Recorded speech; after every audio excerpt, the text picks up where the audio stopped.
it's Sue Stockdale. Welcome to the preview of Series 3 of Access to Inspiration podcast, the podcast where you can learn from people who may be unlike you. This series is even more geographically diverse than the first two series, with guests from Germany, Greenland and Hong Kong, as well as other amazing individuals talking about their work in New Zealand, Venezuela and England. Before I dive in and tell you what we have coming up over the next 8 episodes, I'd like to let you know about the impact that the podcast series is having and the feedback we are getting from our listeners. When we started this podcast at the end of 2019, we wanted each episode to have a positive impact on you, our listeners, and that you would be inspired to do something differently or reflect on your own situation with some new perspective from what you discovered in the interviews. So we asked you, and several of you gave us your feedback. Thank you.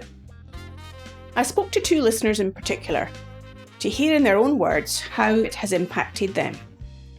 Firstly, Evelyn from the Netherlands, who particularly enjoyed the conversation with John David Bartow, the astronaut.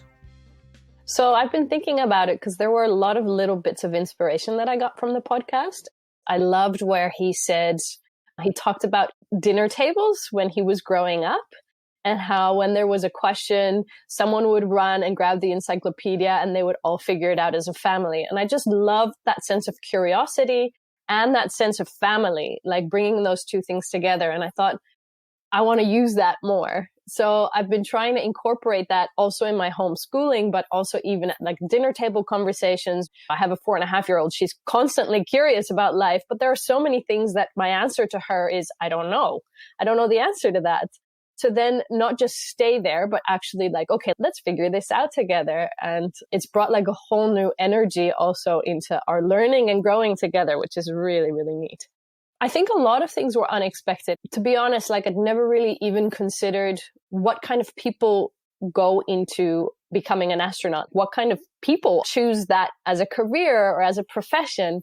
I loved how he said, I think you asked him at some point, like, does anybody fail or does anyone sort of drop out of the pre-program? And he said, well, over the course of all the time that he's been there, only one person has ever dropped out. So I don't know, it just felt like it was just interesting. It was so interesting to hear him say how he went from being young and wanting to be either a cowboy or an astronaut and then choosing this profession that was so about adventure and just the whole storyline. It just took me into not only his life, but also thinking about how all of us have our stories of how this sort of winds and how we end up choosing a particular profession and how little I really know about all these different professions that are out there and the people that are making the choices to go into them. And yeah, so I think the whole journey was like a big, wonderful surprise. And then I spoke to Mike from the UK, who was moved also by what the astronaut had to say, and also an earlier interview with Celia Garland from Series 1, whose career journey resonated particularly with him. I was struck by the serendipitous nature of careers, or lots of the careers I've been involved with. The fact that, again, it's not training as something and then working your way up through a hierarchy. That actually she seized opportunities as they came along. It was the sort of classic brilliant exploitation of the lucky break. And similarly with the astronaut on the more recent series, that actually he'd been a scientist, had been working away in that round. Suddenly an opportunity to go into space comes along, and wow, that opened up all sorts of possibilities for him. In terms of what it made me do differently, I think one minor thing that did arise was a few years ago when I was working away from home, I wrote a comedy screenplay, which I then submitted to the BBC, didn't go anywhere, and it just kind of lay dormant. And I was quite happy I'd done it, learned a lot in the process.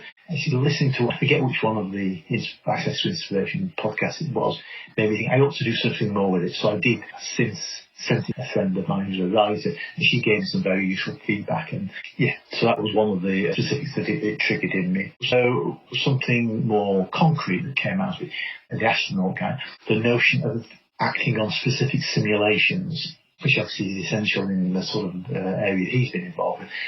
One of the companies I now chair in runs hospitals. I thought we ought to be doing some more active simulation. So I think those are things that come to me as I've been listening to the podcast, which I find hugely enjoyable. It's very motivating for us to hear these examples of how the podcasts are having a positive impact. But it's not just the listeners who are learning. For 60% of our guests, so far this is the first podcast that they have ever done. So we're introducing them to a new communication medium and helping them find a way to share their stories, which we are very proud of. We're also trying to improve our service to you.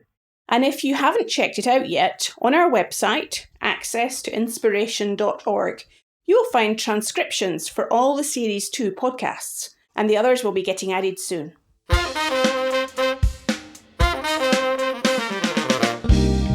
So on to Series 3.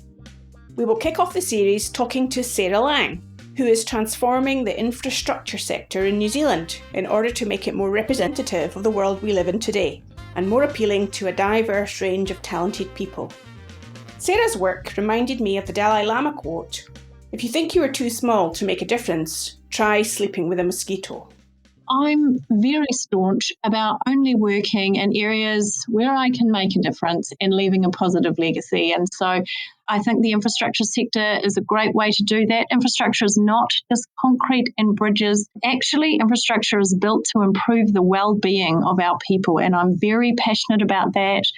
Then there is Virginie Goethais, whose love of running was the impetus for her to set up a charity in Hong Kong that provides sports as a rehabilitation tool for particularly vulnerable refugees and asylum seekers.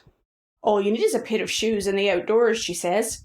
I think you might also need some energy.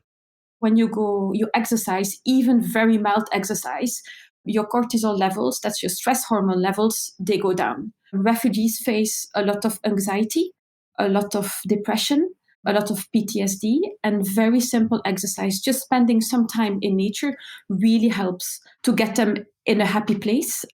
And if that isn't enough to whet your appetite, one of the conversations I'll be having is with Nauja Bianco about what it's like to grow up in Greenland, where a love of the outdoors and acceptance of responsibility comes at an early age. It's also a part of the world where cultural identity is becoming more important. So listen to what Nauja has to say on that. All this and lots more to enjoy in the next few weeks. Remember, if you're enjoying the series, please take a moment to leave us a review on Apple Podcasts or tell your friends about us so they can subscribe too. You can find us on Facebook, Twitter and LinkedIn. Just search for Access to Inspiration. 25 minutes of inspiration brought to your device every week. I look forward to connecting with you soon.